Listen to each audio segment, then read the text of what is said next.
Vamos a iniciar la clase correspondiente al capítulo de metabolismo de los carbohidratos. Los organismos vivos se caracterizan por disponer de un complejo sistema de reacciones de índole metabólico que le permiten disponer de diversos nutrientes de su entorno, los que le proporcionarán la energía necesaria para realizar múltiples transformaciones, las que incluyen captar, guardar, liberar y utilizar la energía destinada a realizar sus múltiples funciones. Estas transformaciones metabólicas le permiten degradar macromoléculas, asimismo sintetizar moléculas complejas a partir de compuestos simples. Una vía metabólica es un proceso caracterizado por una secuencia ordenada de reacciones catalizadas por enzimas. En esta secuencia, el producto de una reacción enzimática constituye el sustrato de la siguiente reacción en esa vía metabólica. Y este sustrato, por acción enzimática, se transforma en producto, el cual a su vez es sustrato de otra enzima. Esta secuencia de reacciones que ocurren de una manera ordenada constituye una vía metabólica. Los diversos productos de estas reacciones de índole metabólico se conocen como metabolitos o intermediarios metabólicos. Aquí en esta gráfica tenemos la glucosa 6-fosfato, que es el sustrato de una enzima denominada isomerasa, que como producto forma la fructosa 6-fosfato. Es el producto de la isomerasa, pero a su vez es sustrato de la fosfofructoquinasa. Esta enzima fosfofructoquinasa, en presencia de adenosín trifosfato, o sea ATP, transforma la fructosa 6-fosfato en fructosa 1,6-bisfosfato, que es producto de esta fosfofructoquinasa. Y a su vez, esta fructosa 1,6-bifosfato es sustrato de una siguiente enzima denominada aldolasa. Esta secuencia de reacciones constituyen parte de lo que conocemos como vía glicolítica. El metabolismo intermediario comprende dos fases bien diferenciadas: el anabolismo y el catabolismo.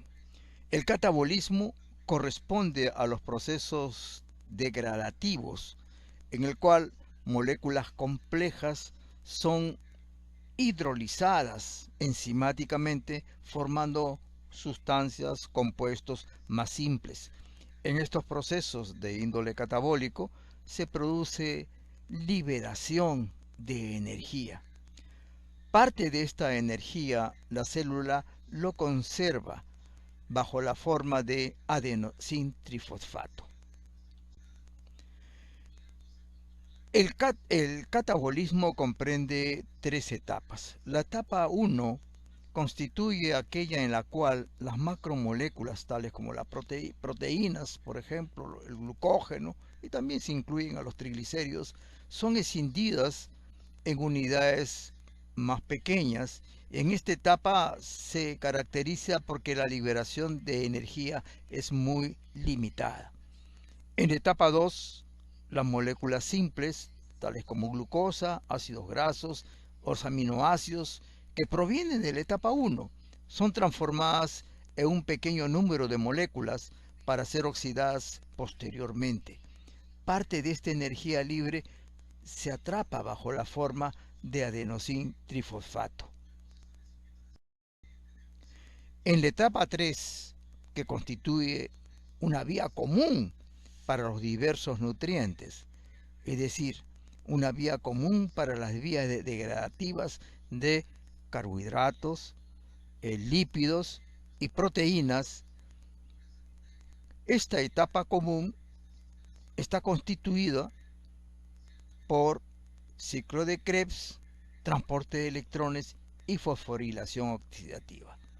En esta etapa se forman anhidrido carbónico y agua, y se libera naturalmente en este proceso la energía bajo la forma de calor, parte de la cual se almacena como adenosintrifosfato. Aquí tenemos en forma esquemática las etapas del catabolismo. Tenemos proteínas, triglicéridos y glucógeno. En la etapa 1, las proteínas se convierten en aminoácidos, los triglicéridos en glicerol y ácidos grasos, y el glucógeno en glucosa. En la etapa 2, todos ellos confluyen, prácticamente todos confluyen en la formación de acetil-CoA, a diferencia de las proteínas, que en las proteínas, en la etapa 2, los aminoácidos no solamente forman acetil-CoA, sino también forman oxalacetato, forman piruvato, etc. En cambio, en la etapa 3, las proteínas, los triglicéridos, el glucógeno, todos se van a oxidar en el ciclo de Krebs, la cadena transportadora de electrones y un proceso denominado fosforilación oxidativa. El anabolismo. El anabolismo constituye los aspectos biosintéticos del metabolismo celular. Este proceso permite sintetizar moléculas complejas, tales como la síntesis de proteínas, síntesis de glucógeno, síntesis de otros carbohidratos complejos como el ácido hialurónico, por ejemplo. Estas reacciones anabólicas requieren de energía, la que se obtiene a partir de adenosintrifosfato y nicotinamina adenin dinucleótido fosfato, en este caso reductasa. Con respecto a la localización de las vías metabólicas se encuentran localizadas en diversos compartimentos celulares. Por ejemplo, las enzimas que conforman la vía glicolítica, así como la vía de las pentosas, por ejemplo, están localizadas en el citosol. Mientras que las enzimas que participan en las reacciones de beta-oxidación de los ácidos grasos o las reacciones que comprenden el ciclo de Krebs se encuentran localizadas en la mitocondria. ¿Cuáles son las ventajas de que estas vías se encuentran en diversos o diferentes compartimientos celulares? Permiten que los procesos metabólicos, el anabólico y el catabólico, no interfieran. Por ejemplo, reacciones anabólicas como la biosíntesis de ácidos grasos, por ejemplo, se realiza en el citosol. La síntesis de glucógeno también se realiza en el citosol. Mientras que las reacciones catabólicas como la oxidación de ácidos grasos o la propia oxidación de aminoácidos se realiza en la mitocondria. Y vuelvo a repetir, estos procesos anabólicos y catabólicos no van a interferir entre sí. ¿Cómo se regulan las vías metabólicas? Las vías metabólicas se regulan a través de procesos que hemos tratado nosotros anteriormente en el capítulo de enzimas. Primero, mediante modificación alostérica. En segundo lugar, con modificación covalente de las enzimas. Y en tercer lugar, por control genético, que está vinculado con la expresión génica, o sea, la síntesis, en este caso, de enzimas. ¿Qué funciones cumple el metabolismo?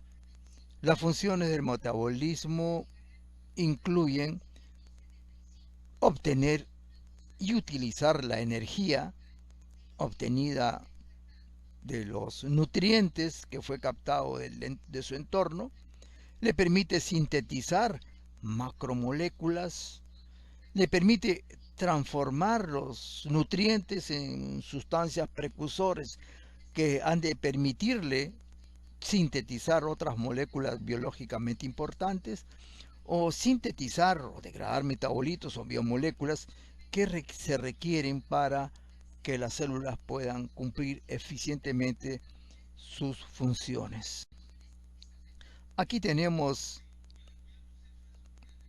los diversas vías metabólicas en colores distintos. La vía glucolítica está en color verde claro, en amarillo está la vía de las pentosas, en verde está la mitocondria con el ciclo de Krebs, en celeste está el ciclo de la urea, y por otro lado en color anaranjado está la síntesis de glucógeno. Pero como pueden percibir ustedes, todas estas vías, si bien es cierto, están separadas, pero en el proceso metabólico en todo su conjunto, todas se interrelacionan entre sí a través de un proceso que está perfectamente regulado. ¿Qué son reacciones acopladas? Estas reacciones acopladas son aquellas que la célula debe realizar necesariamente debido a que existen reacciones que desde el punto de vista termodinámico no podrían realizarse de una manera apropiada. Entonces, ¿qué es lo que hace la célula? Lo que hace la célula es tornar aquella sustancia metabólica en un compuesto este, con un mayor contenido energético para que pueda ulteriormente participar en procesos de transformación metabólica.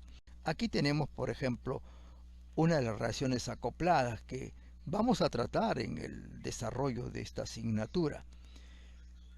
La glucosa, para ser partícipe de una diversidad de reacciones bioquímicas, requiere necesariamente fosforilarse. Es decir, la glucosa en presencia de fosfato inorgánico debería formar, porque así lo requiere la célula, glucosa 6-fosfato. Y de esta manera dar inicio a una diversidad de vías de transformación metabólica. Por ejemplo, dar inicio a la vía glucolítica, dar inicio a la vía de las pentosas, a la vía de los ácidos urónicos, etc.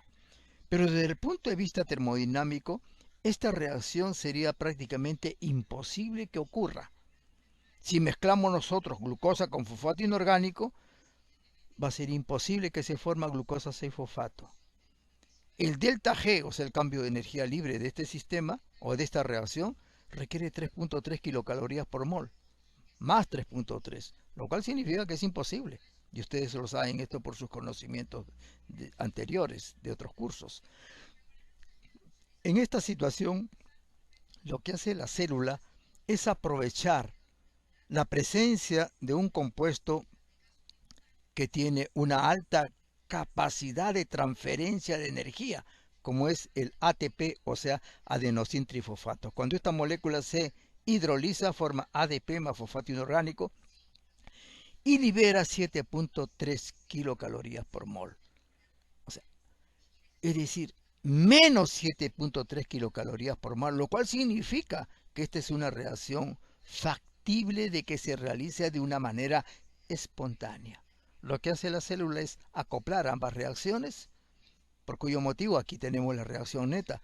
Glucosa más ATP, naturalmente en presencia de una enzima, la glucoquinasa o exoquinasa, va a formar glucosa 6-fosfato más ADP. Y el cambio de energía libre va a ser menos 4 kilocalorías por mol, que es la diferencia, como ven ustedes, entre la hidrólisis del ATP y la reacción de glucosa más fosfato inorgánico. Vamos a referirnos a vías de señalización en una célula. Estas vías de señalización permiten que en una célula los procesos de regulación funcionen de una manera armónica. Se han descrito un considerable número de vías de señalización. Aquí solamente vamos a mostrar 3 ejemplos de ellas, porque funcionan de una manera ligeramente distinta cada una de ellas. Unas que funcionan con AMP cíclico, otra con factores de transcripción y otro que son los inositol-fosfatos y calcio. En este proceso de transducción participan proteínas sinasas y proteínas fosfatasas. Las proteínas sinasas son proteínas que tienen como función fosforilar otras proteínas, mientras que las proteínas fosfatasas hacen todo lo inverso. catalizan reacciones de desfosforilación de proteínas. Los componentes de las vías de señalización están integrados por un receptor, un transductor y un amplificador. El receptor es el que va a interactuar con un efector, y ese efector puede ser un factor de crecimiento, puede ser una hormona que interacciona con el receptor, forma un complejo efector-receptor. Esa interacción permite que el receptor transmita una señal al transductor y ulteriormente el transductor haga lo propio con el amplificador. El amplificador es una enzima que va a proceder a sintetizar un segundo mensajero. Vamos a hablar sobre vías de señalización que estimulan la formación de AMP cíclico. Acá tenemos varias hormonas como el glucagón, la vasopresina, TSH, hormona paratiroidea, etc. En esta vía de señalización, por ejemplo, la adrenalina interactúa con el receptor, que se denomina específicamente es un receptor beta-adrenérgico, el cual estimula al transductor. El transductor específicamente en este caso es una proteína G, y las proteínas G están integradas por 3 cadenas polipeptídicas, la cadena alfa, beta y gamma. Esta cadena alfa puede ser alfa S, o sea, estimuladora, o alfa I, o sea, inhibidora. En este específico caso tenemos una alfa S. Cuando interacciona la adrenalina, el receptor beta adrenérgico activa el transductor, en este caso la proteína G, el cual libera la cadena polipeptídica alfa S, la cual estimula al amplificador, que en este caso es la adenilciclasa. Lo que hace la adenilciclasa es transforma el adenosintrifosfato en AMP cíclico. Esta es una visión general de lo que constituye esta vía de señalización que utiliza AMP cíclico, que es un segundo mensajero. Aquí tenemos la manera como la hormona glucagón participa en una vía de señalización celular. Acá tenemos el glucagón, interacciona con el receptor. Aquí están las proteínas G. Se activa el nilato ciclasa, el ATP es convertido en AMP cíclico, y el AMP cíclico lo que hace es activar a esta proteína quinasa A. Y esta proteína quinasa A fosforila a la fructosa 1,C bisfosfatasa. La fosforila. Por otro lado, esta proteína quinasa A fosforila a la piruvato quinasa. También la proteína quinasa A fosforila a la glucógeno fosforilasa y fosforila también a la glucógeno sintasa. En las próximas clases que les hable sobre metabolismo de la glucosa, específicamente la vía glucolítica, les van a explicar de una manera un poco más precisa lo que significan estas fosforilaciones. En este caso, por ejemplo, la fructosa bisfosfatasa se va a activar. La piruvato quinasa por fosforilación se va a inhibir. La glucógeno fosforilasa por fosforilación se va a activar y va a degradar glucógeno. Paralelamente, la glucógeno sintasa también se fosforila, pero al fosforilarlo se inhibe. Luego teníamos otra vía de señalización que estimula una tirosina sinasa. Acá tenemos la insulina, el factor de crecimiento epidérmico y el factor de crecimiento derivado de plaquetas. Estos funcionan con factores de transcripción. Aquí tenemos el efector.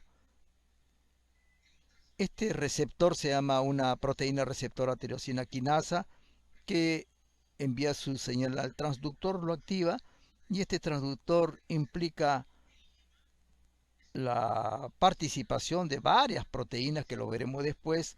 Se activa un amplificador y este activa a una enzima RAF1, esta proteína quinasa activada por mitógenos quinasa, proteína quinasa activada por mitógenos, etcétera, penetra en el núcleo celular y ejerce un determinado efecto que lo vamos a ver de una manera más específica aquí. Aquí tenemos la insulina que interacciona con el receptor de insulina.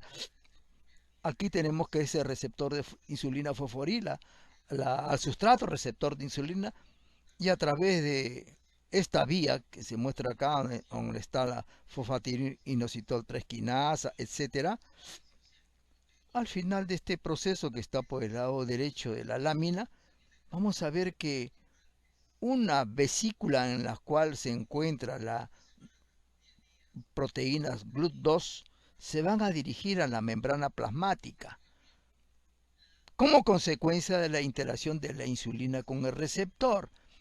Y en la membrana plasmática, GLUT4 se va a adosar a la membrana plasmática y va a permitir el ingreso, porque GLUT4 es un transportador de glucosa.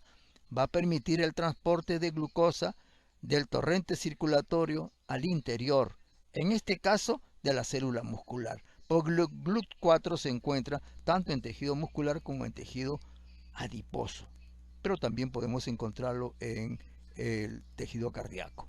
Pero por otro lado, la insulina también activa esta vía de señalización que estoy señalando aquí, en la cual se activa el GRB2, el SOS, RAS, RAF, MEC, etc. Y todos van a influir en los procesos de crecimiento y diferenciación celular. Como ven ustedes, ese efecto que tienen las hormonas se ejercen a través de vías de señalización. Luego tenemos una vía de señalización que estimula la formación de inositol fosfato y calcio. Acá tenemos hormonas como las catecolaminas, hormonas liberadoras. En esta vía de señalización, la hormona interacciona con el receptor, que es una proteína receptora tirosina quinasa, señal que es transmitida al transductor, que es la proteína SH2, y luego esta activa la fosfolipasa C gamma, que a su vez hidroliza el fosfatinoinositol bisfosfato, formando diacilglicerol e inositol 1,4,5-trifosfato, el cual se encarga de realizar la liberación del calcio que se encuentra en las vesículas. En esta vía de señalización en la que se estimulan la formación de inositol fosfato y calcio, puede observarse que la fosfolipasa C escinde, hidroliza el fosfatinoinositol bisfosfato, formando como productos diacilglicerol. Este diacilglicerol tiene la propiedad de activar la piruvato quinasa C. Al mismo tiempo, se forma también el inositol 1,4,5-trifosfato, el cual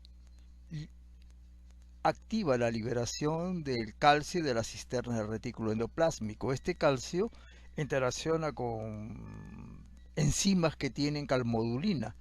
La calmodulina es una cadena polipeptídica que tiene mucha afinidad por el calcio.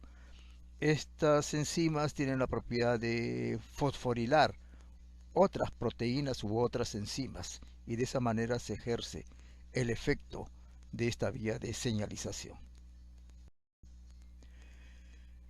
Vamos a describir la digestión de los carbohidratos. Los principales carbohidratos que se ingieren en la dieta son el almidón, que se encuentra en el pan, el arroz, los fideos, etc. La sacarosa, que forma parte de los azúcares con los que endulzamos las bebidas. La lactosa, que se encuentra en la leche. En la cavidad oral, la alfa-amilasa salival tiene la propiedad de hidrolizar los enlaces alfa 1,4 del almidón, formando como producto destrinas, que son compuestos de alto peso molecular. Estos productos de hidrólisis que ocurren de una manera muy limitada debido a que en la cavidad oral el almidón permanece 20, 30 o 40 segundos, de tal manera de cuando llegan al estómago, eh, la hidrólisis de este nutriente prácticamente se detiene porque el alfa milasa no puede actuar a ese pH tan ácido como es el pH del estómago. En el intestino, específicamente el intestino delgado, ahí llega la secreción pancreática. Uno de los componentes es el bicarbonato. Este bicarbonato tiene la propiedad de neutralizar el ácido clorhídrico que procede del estómago. Por otro lado, en el jugo pancreático también está la alfa milasa pancreática, la cual en la luz intestinal hidrolizan las dextrinas que vienen de la cavidad oral, formando maltosa, isomaltosa, trisacarios y oligosacarios de bajo peso molecular. Pero también participan enzimas intestinales que son secretadas por las células del epitelio intestinal, entre las cuales está la glucamilasa, y otras maltasas que tienen la propiedad de hidrolizar los oligosacáridos, que los ha hecho de una manera parcial la alfa-milasa pancreática. Otra de las enzimas que se encuentra también en el epitelio intestinal es la sacarasa, que hidroliza la sacarosa, la isomaltasa, que hidroliza enlaces alfa 1,6 de los oligosacáridos, la lactasa, que hidroliza el azúcar de la leche, o sea, la lactosa. Pero también con la dieta se han ingerido una serie de compuestos tales como la celulosa, las gomas y las pectinas. Estos polisacáridos no pueden ser hidrolizados por las enzimas del ser humano, ya que no tienen capacidad para hidrolizar estos compuestos. Estos compuestos forman parte de lo que se conoce como fibra. Estas fibras son de dos tipos, fibra soluble y fibra insoluble, tema que se tratará en la próxima clase. Aquí tenemos un gráfico en el cual se muestra la manera como el almidón, por acción de alfa milasa, glucamilasa y maltasas, compuestos que son hidrolizados por estas enzimas hasta formar glucosa. Los disacáridos, tales como la sacarosa, por acción de la sacarasa, es hidrolizada formando glucosa y fructosa. La lactosa, por acción de la lactasa, forma glucosa y galactosa. Y la maltosa, que es un producto de la hidrólisis de los compuestos tales como el almidón, van a formar 2 unidades de glucosa.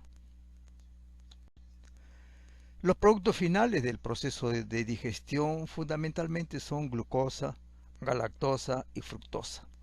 La glucosa es transportada mediante 2 sistemas. Un transporte denominado pasivo, ya que no depende de energía, pero sí necesita de una proteína transportadora, velocidad que depende fundamentalmente, la velocidad del transporte depende fundamentalmente de la concentración en este caso, de la glucosa en la luz intestinal. Pero hay un transportador activo, y este transporte activo transporta la glucosa conjuntamente con el sodio. Este transportador se denomina transportador ligado a sodio y glucosa, que es el SGLT1, y transporta no solamente glucosa, sino también galactosa. También existe un transportador que tiene cierta especificidad por la fructosa, que es GLUT5. Ahora, en el lado contraluminal de estas células del enterocito se encuentra un transportador GLUT2, pero que no es muy importante en los procesos de absorción, en este caso de glucosa a nivel intestinal. En el lado contraluminal del enterocisto existe un sistema de transporte que utiliza sodio en contra del gradiente, un sistema que está acoplado a la hidrólisis de ATP, que es la que va a brindar la energía necesaria para que ocurra el transporte. Este sistema utiliza también potasio, de manera tal que el sodio ingresa al enterocito mientras que el potasio sale del mismo. De esta manera, la glucosa, utilizando este transportador, lo hace desde el enterocito hacia el espacio intercelular y luego por la vena porta los carbohidratos, principalmente que es la glucosa, la galactosa, la fructosa, van a llegar al hígado y posteriormente a diferentes tejidos del organismo como el tejido muscular, el tejido adiposo, corazón, cerebro, etcétera.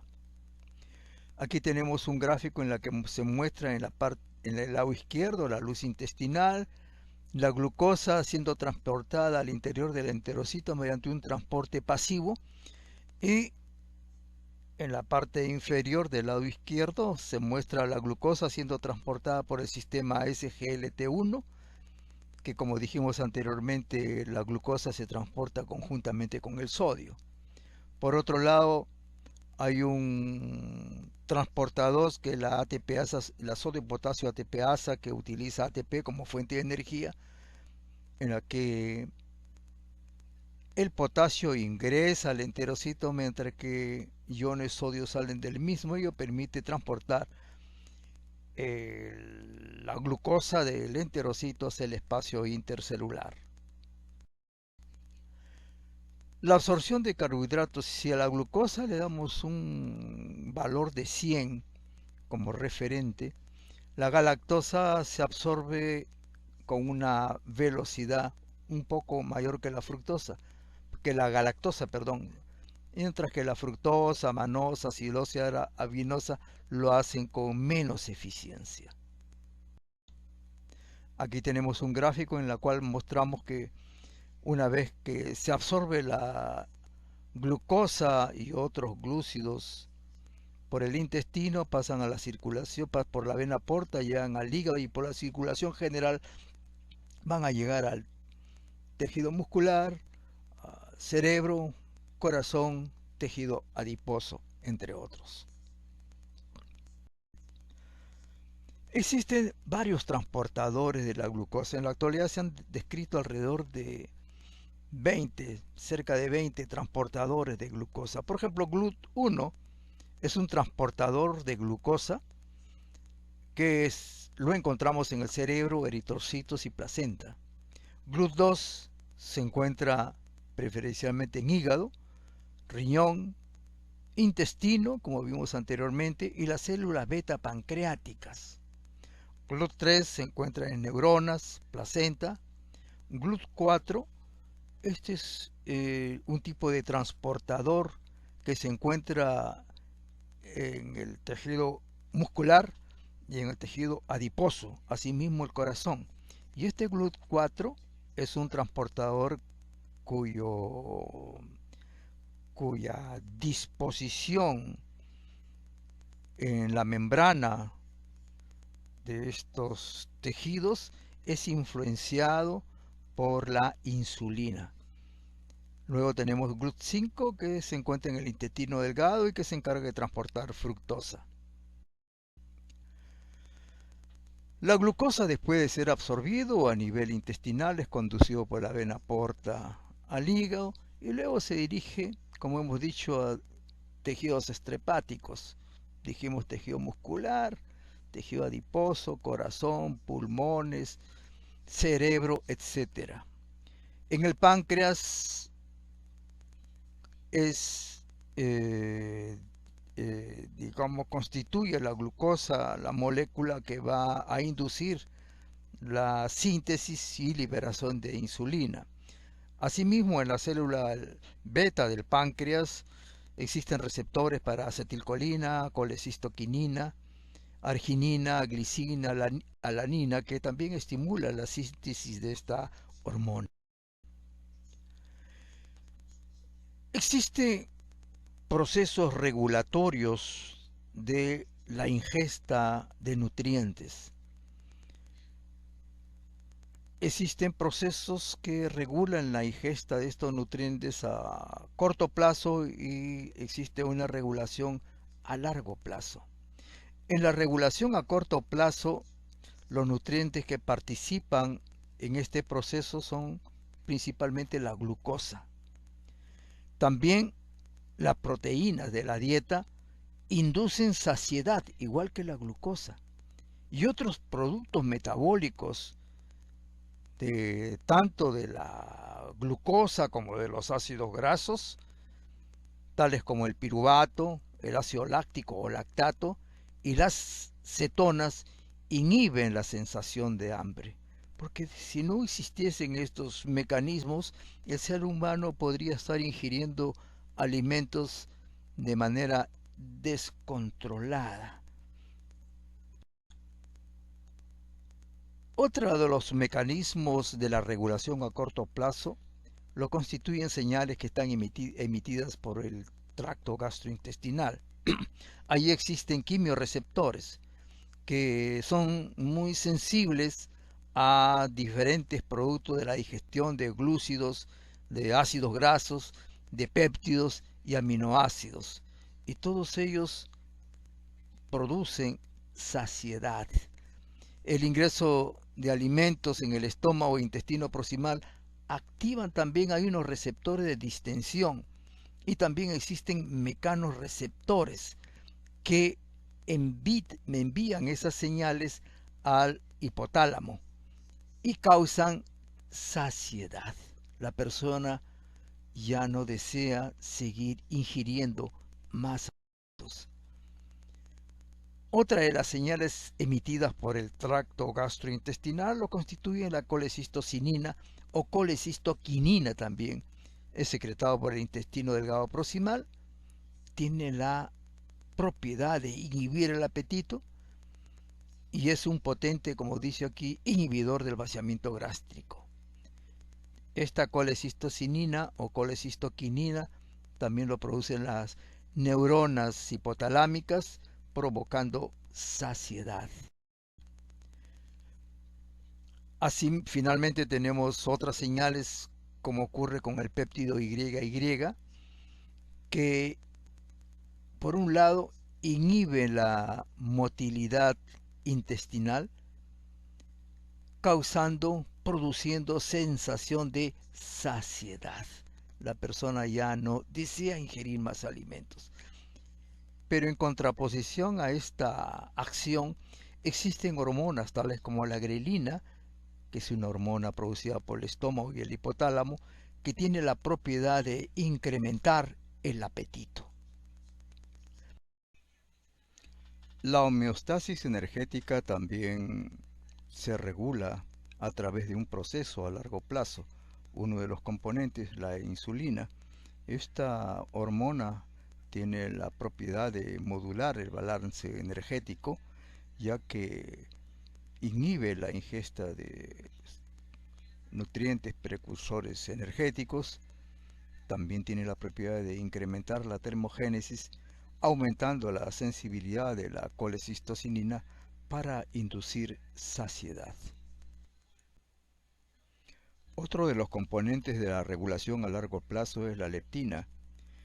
Esta hormona actúa a través de un mecanismo doble, ya que por un lado produce una disminución de la ingesta de nutrientes y a través de un segundo mecanismo tiene la propiedad de incrementar el gasto energético, ya que estos procesos lo realizan a través de la activación del sistema nervioso simpático. Experimentalmente se ha observado que la administración de leptina disminuye considerablemente el apetito e induce a una pérdida de peso por incremento del gasto energético.